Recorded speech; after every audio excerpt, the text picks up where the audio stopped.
What's going on, everyone? Welcome to another edition of 27 and Q with the two-time Super Bowl champ from the New York Football Giants, running back Brandon Jacobs.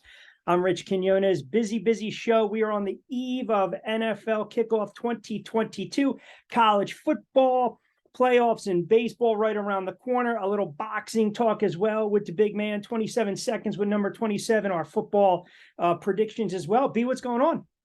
Oh man, Rich, nothing much, man. Just big week for high school football as well for Yes. for my group of kids, man. They're playing against Fellowship Christian, who's a really solid program. Got a great leader, Coach McFarland, a great team.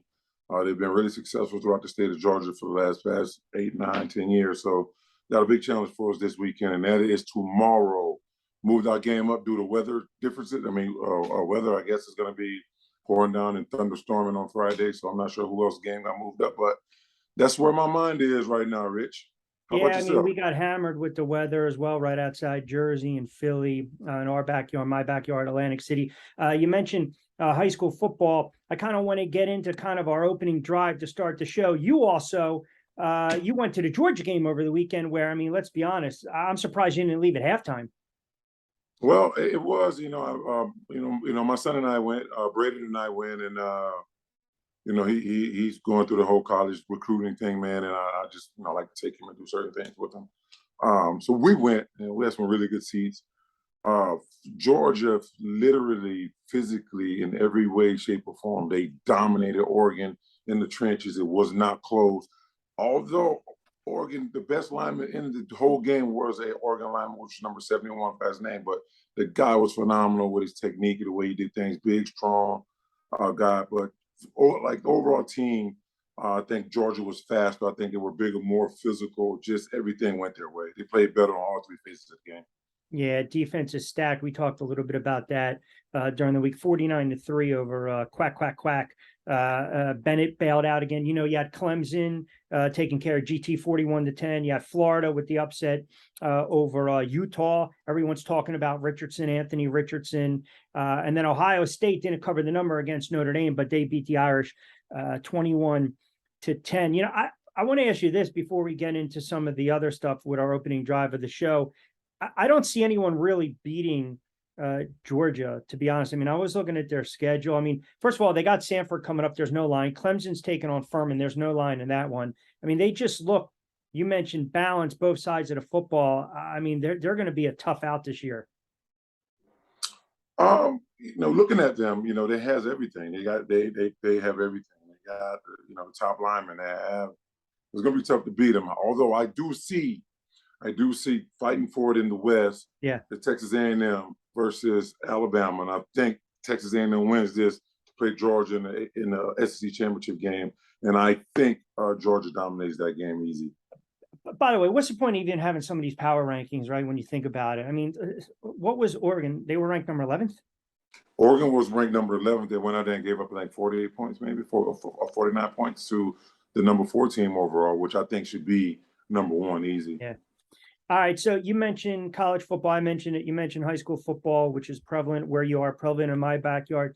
It seems as though the last year or so, the big hot topic has been the NILs, right? So when you're talking about some of these high school athletes, when you're talking about some of these college athletes, where it's the name, the image, the likeness, the opportunity to make some money. And, I know a lot of people have different thoughts on this. I mean, I kind of look at it where it's almost glorified, and I want to get your thoughts on this. Back in the day where you had a kid who was balling, a five-star recruit, say in New York City on the playground, or like doing old timers in a Rucker Park, and all of a sudden some cat gives him a bag of cash and says, "Hey, sign with St. John's, signs with Pitt, signs with whatever the case is." I know it's a little more polished up because it is legal. And I'll go through some of the states in a moment, but just overall, what's your thoughts on where we're at right now with some of these high school athletes and some of these college athletes who are cashing in big time? Okay, so my take is I'm glad guys are finally starting to get paid for the work that they do when it comes to college. Okay, however, I do think there should be a certain point where you're eligible to receive an NIL deal from whatever company whomever that may be. Yeah. I do not believe in a high school player getting paid $1 million when you do not know what he will do on that level of play. Okay, he could be liked by a lot of people, right? He could be like namers, liked like crazy. When he gets to this school, Alabama, Georgia, wherever the case be, everybody on the football field is like him. He turns out not to be as good as they once thought he would be, early on, right? I just paid this guy $1 million. Now he's not as good as the guy who's a sophomore or junior and he never plays. Who gets pissed off and he transfer at the end of the season, hops in the portal after you just gave him $1 million, he runs away with it. I do think guys I think at their sophomore year, athletes ought to become eligible. I think that's when they should become eligible to receive an NIL deal. And after you've proved that you are worthy of getting that type of money for name, image, or whatever you want to call it. Yeah. Name, image, and Name, likeness. image, and likeness. So I do think you should have to prove something versus, only having to prove it against 15, 16-year-old kids on Friday night. I think you should have to come in and earn the right to have that deal, as you come into your sophomore season in college.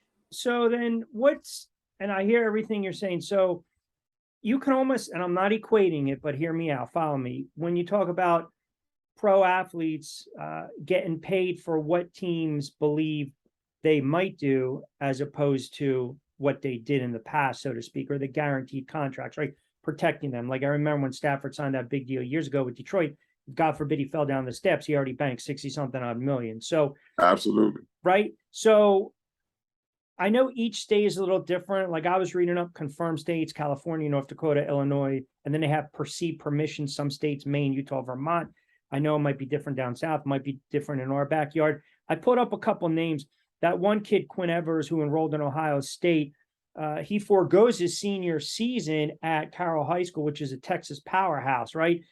There was another, I mentioned Anthony Richardson from Florida. Apparently, he played so well the other night that his agent / lawyer or rep was getting calls for some NIL deals.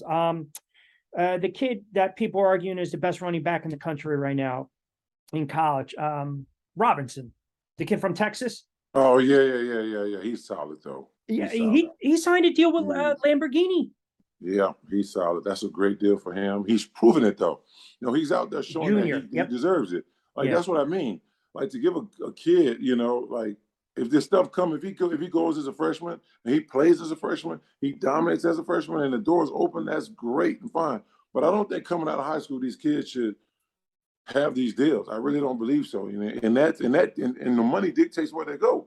It dictates where like where they go. So let me ask you a question. If there's a kid that maybe comes from the inner city and maybe he's bounced around a little bit from home to home, living with relatives here and there, and has an opportunity, he's a flat out, he's a good student, he's a flat out great athlete, he has that quote once in a lifetime opportunity to help the family out, right? Even if he hasn't proved anything, quote unquote, yet.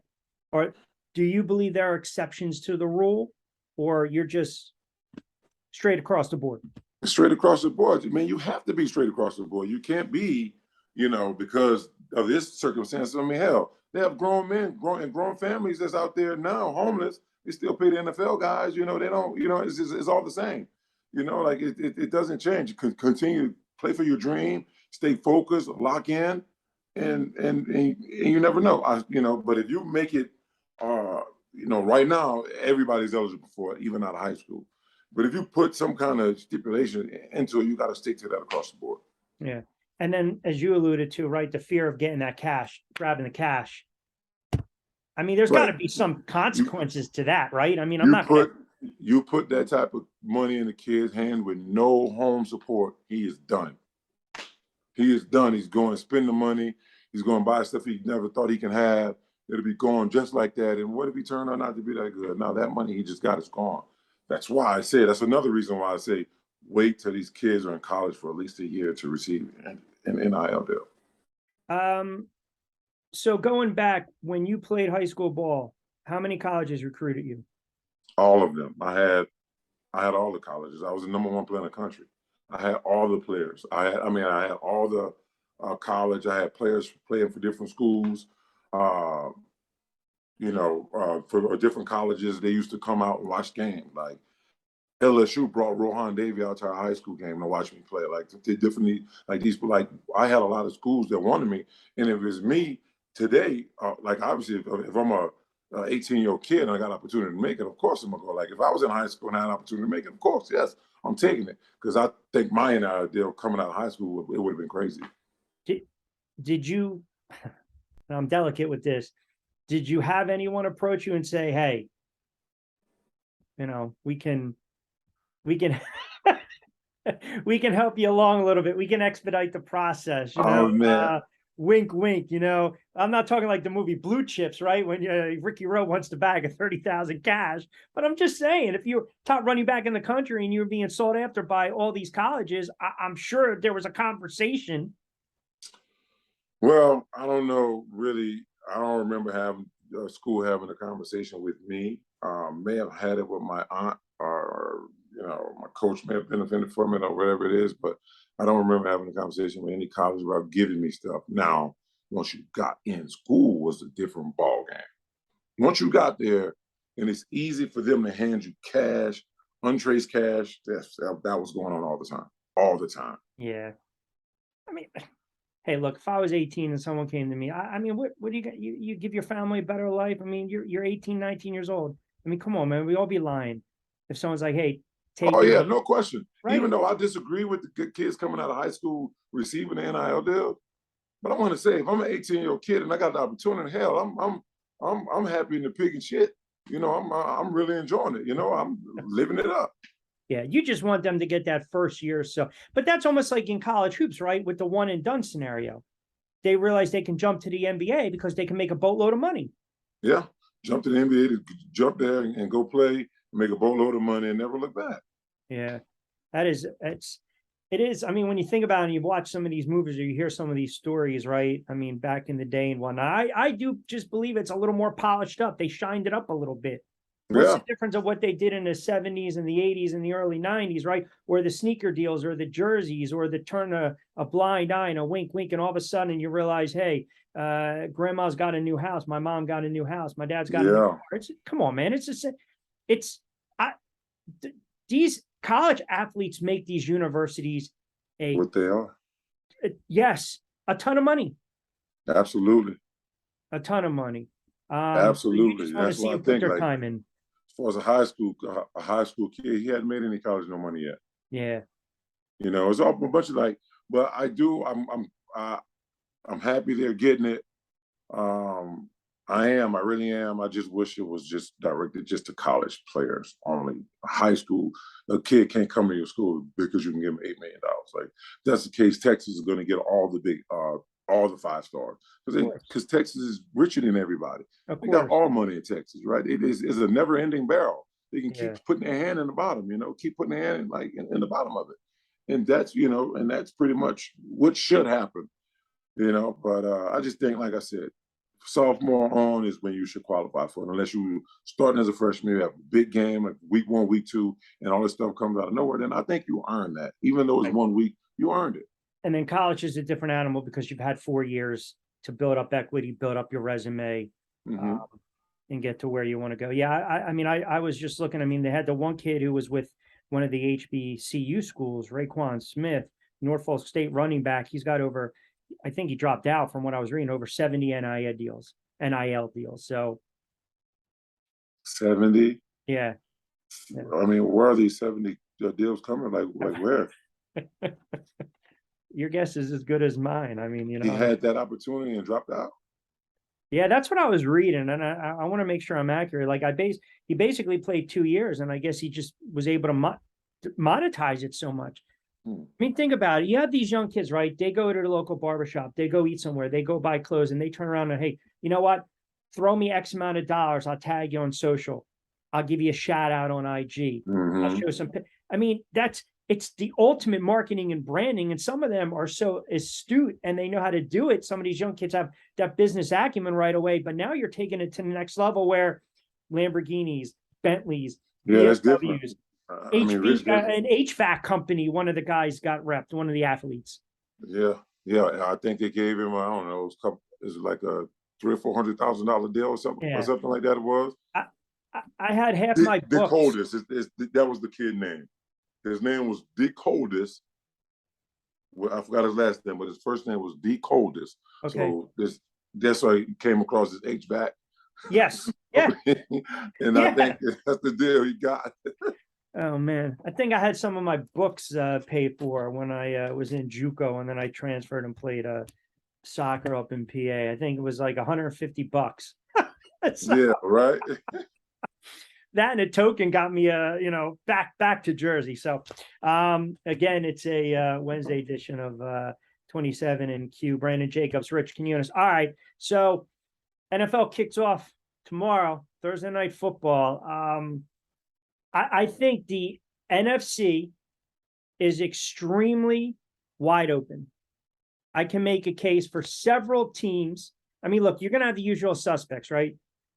We can talk Dallas. I know your blood's going to broil. We'll boil a little bit. That name will not come out of my mouth when you start talking about contenders in the NFC. You can forget that, Rich. I'll say it for you. We have Dallas, Eagles, a lot of expectations. Green Bay, obviously.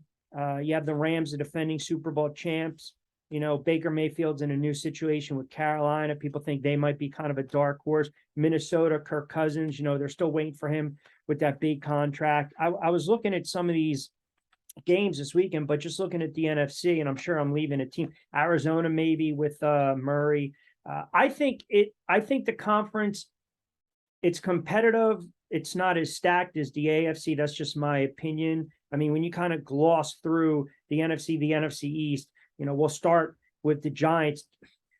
The realistic expectations for this team.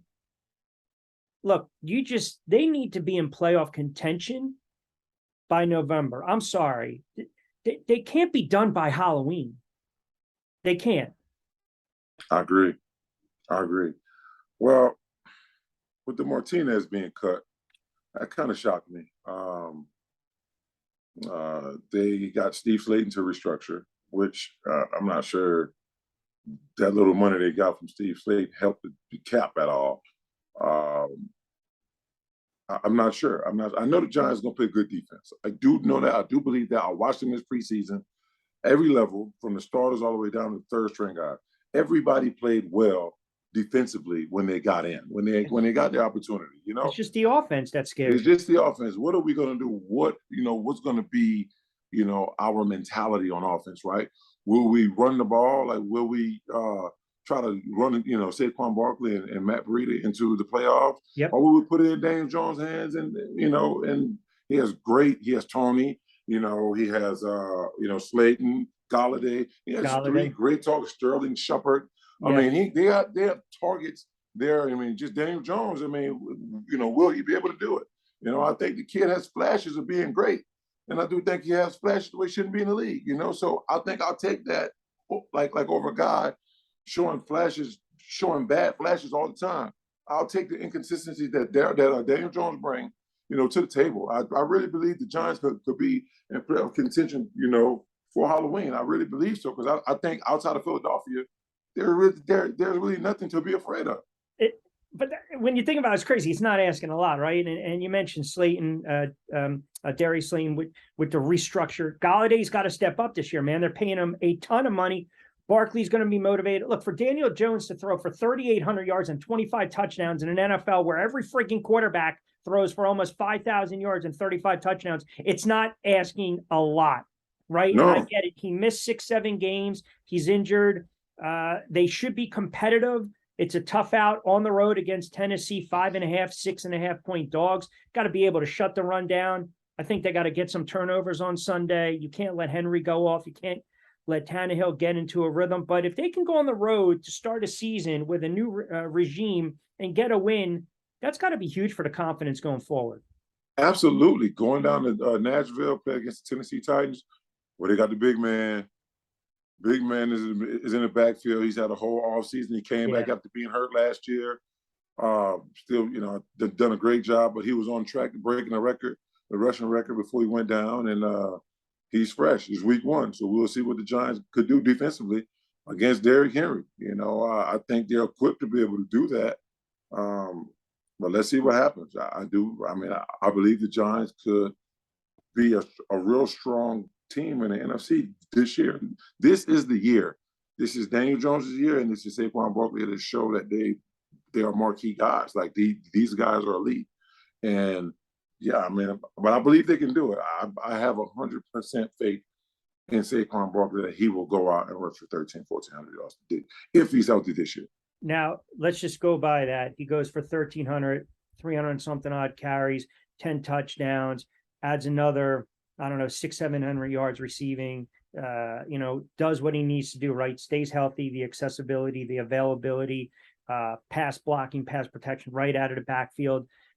Now they're stuck between a rock and a hard place, right? Do we give this guy a long-term deal? Do we give this guy a boatload of money? Are we paying him for what we believe he's going to do going forward, or what he just did this year? And of course, what he did his rookie season before the injuries.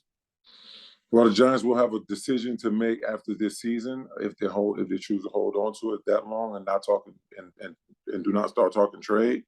But if Saquon Barkley have a great year, like of those numbers you just mentioned, the New York Giants have not paid their running back, and I think I was the last guy that they gave anything for. I got $25 million over a 4-year deal. Weren't you tendered? You franchise tagged though, right? No, but they got it done before the season started.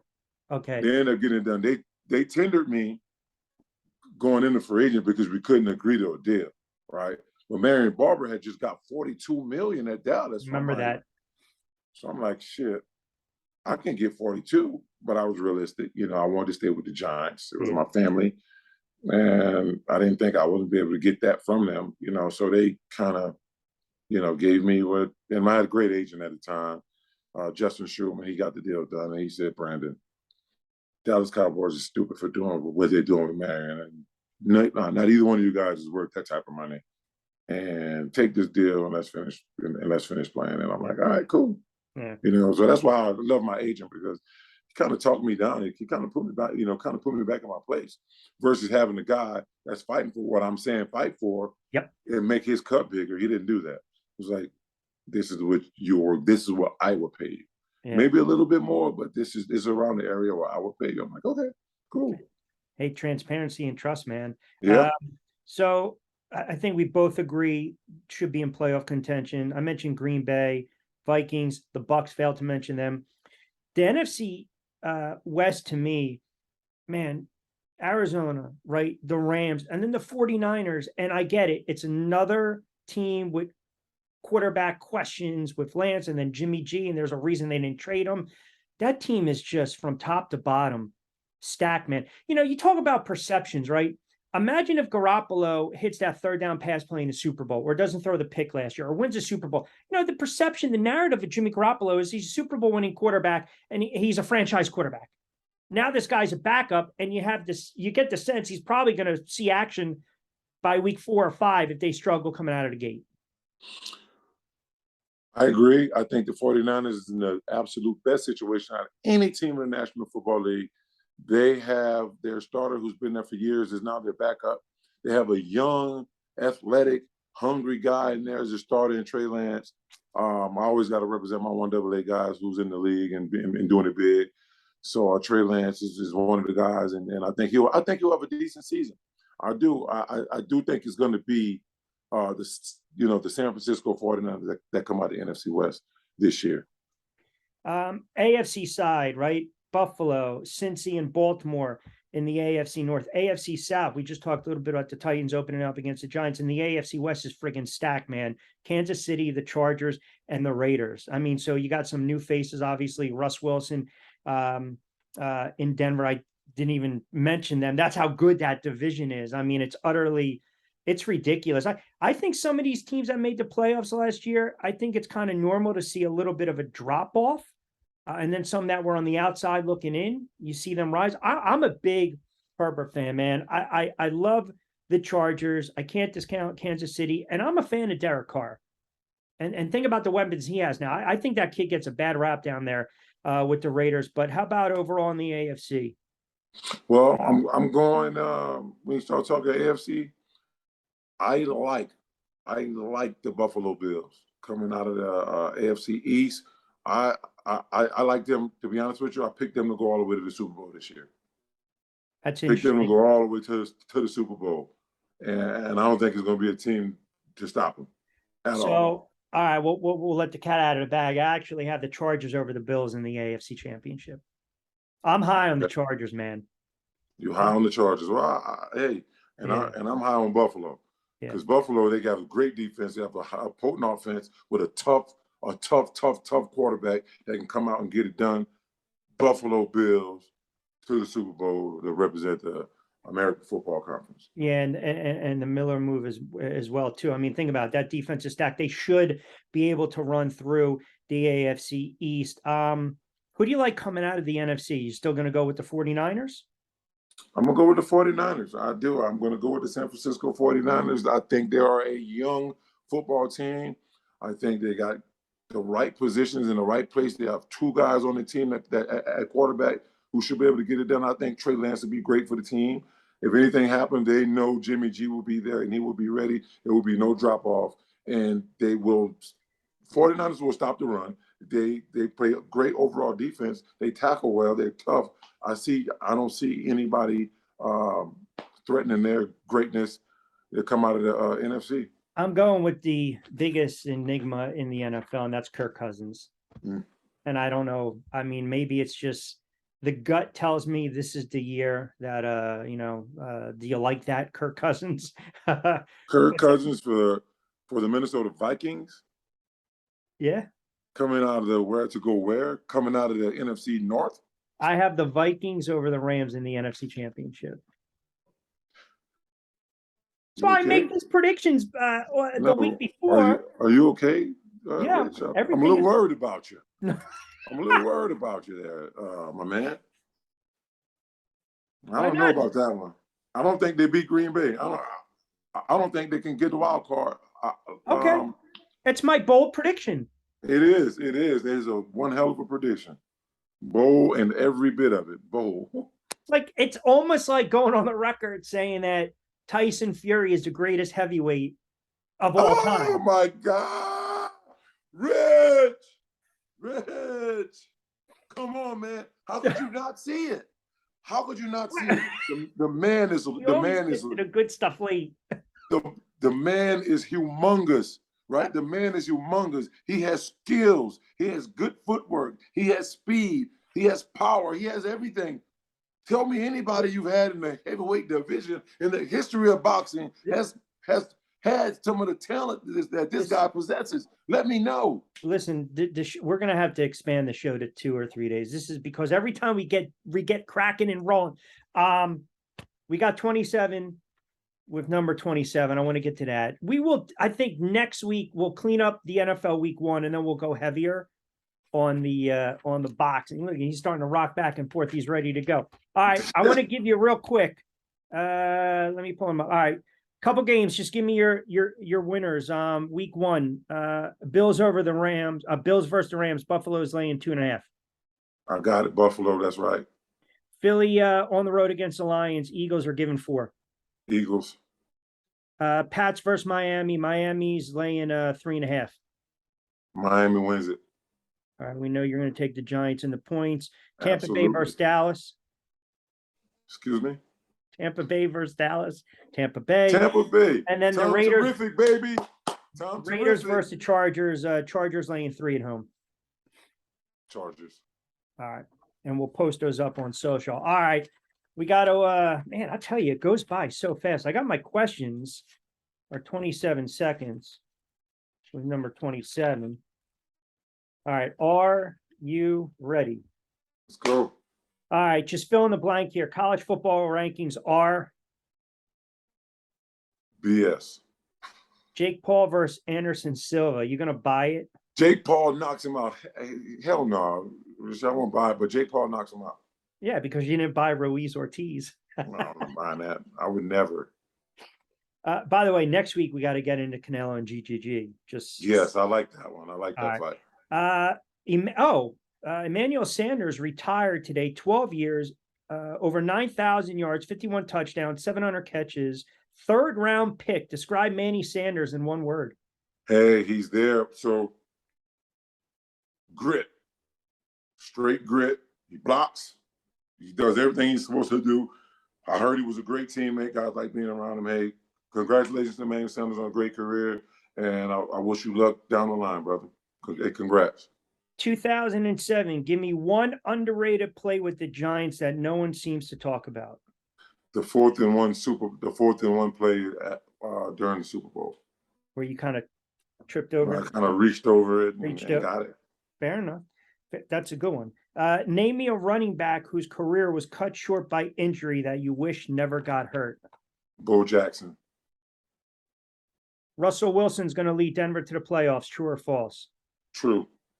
Better actor, Denzel Washington or Morgan Freeman? Ooh, that's a good one, but I got to go with Denzel.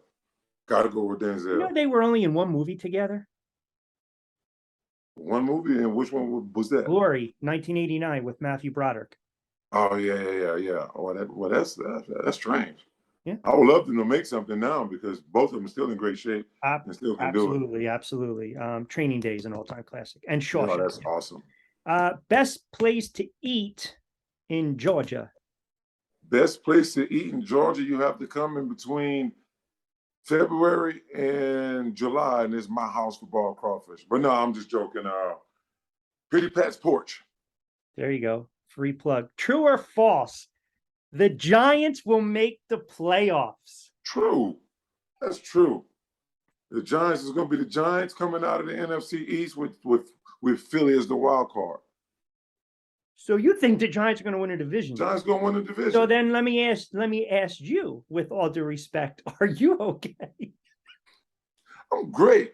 I'm absolutely phenomenal. Things have been great. I've had a beautiful day. I'm going with the New York Football Giants. Oh man, if they won 8 games this year and showed progressions, and Daniel Jones looked like he can be that guy, maybe I'm setting the bar low. You say if they win 8 games and Daniel Jones, you said so you don't see him winning 8 games, is what you're saying. Objectively, it pains me to say it. Yeah, I don't. I'm going to tell you what's going to happen. I'm going to tell you what's going to happen. They're going to win a game or two, which they have no business winning. And then in typical fashion, they will lose a game or two. They will be competitive. And I can see a stretch where they need the game, fourth quarter, defense can't get to the quarterback, gives up the big play, or he has that turnover. I'm hoping the kid plays well this year. I want Saquon to have a bounce back. I want to see what they can do with these weapons and the defensive side of the ball. But I just think this is I don't want to say bridge building year, but I'm sorry, man. It pains me to say 8 wins, 8 wins. And I hope I'm wrong. So you know what I think it is? All you have to do is give me any kind of sign if you want me to call 911 if someone's holding a gun to you back there. I think someone's making you say such outlandish things, just patently absurd comments about what you're saying here. So if you got if something is going on in the background and I can't see, what do you want me to click twice? I will call 911. I will call. Yeah, give me something so I can call. Oh man, you're too much. You're too much. Listen, the fan in me would love to see them win 9-10 games, but that's why it's an NFL season, right? Nobody thought 2007. Nobody thought 2011. I think they'll win 12 games this year. Watch. They don't drug test retired players. They only drug test you once a year in the NFL, and they don't. No, I said retired players. Oh no, they really don't. No, they don't. You're too much, man. All right, I know we got to start. I'm telling you, we're gonna have to expand. When we get cooking, we're out of time. What do you got going on? Obviously, with the Giants, and you said high school football tomorrow night, college over the weekend. Anything else on the horizon? Oh, nothing much, man. I'm just here, man. I got in a weekend it's family time. I spend time with my kids and go watch more kids play football. That's just about that's my Saturdays every fall, every year. All right. I'll be bugging you over the weekend, especially when the Giants' first offensive series they go 3 and out. They're not going to go 3 and out. The Giants, the Giants are going to drive down on a 75-yard drive and score a touchdown. Take 8 minutes off the clock. The first drive. All right. don't forget, follow Brandon on Twitter at Brandon Jacobs 27, at myself, Rich Q on Q. Another edition of 27 Q. The time flies by, man. It does, and we can stay as long as you want, Rich. I mean, Yeah, I know we're gonna work in. I think what we're gonna do is we're gonna work in some extra segments. We might have to work in that second day because we got to get into the football. I mean, the boxing talk. the boxing. Yeah, that's so. Next week we might double up, man. Next week we're gonna have to make it a boxing. We'll do 5 to 10 on the NFL, and then the rest the sweet science. Because I still went back and listened to last week, and I'm like, I got to call this cat out on a lot of stuff. Do that. Let's go. I'm a Tyson Fury. Hey, I believe in Tyson Fury. I'm not gonna say I'm a fan of Tyson Fury because I'm not. I know boxing. I see what he possesses to be the size he is, and I don't see anybody else throughout the guys I've watched, from Muhammad Ali to all of these guys. They don't have the size and the ability. They have a lot have the ability, but the size they don't have that he has. You're He sticking to keeps your you at guns. bay. He knows how to use his reach. You're sticking to your guns, and I can I'm appreciate sticking to my gun. that's I will never turn them on myself. yeah. All right, brother. Yeah, man. Always appreciate you, man. Have a good weekend. Yes, sir. Rich, thank you, man. Have a great one. All right, you got it. Everyone, we appreciate you keeping it locked in. 27 to Q. We'll talk to you next week.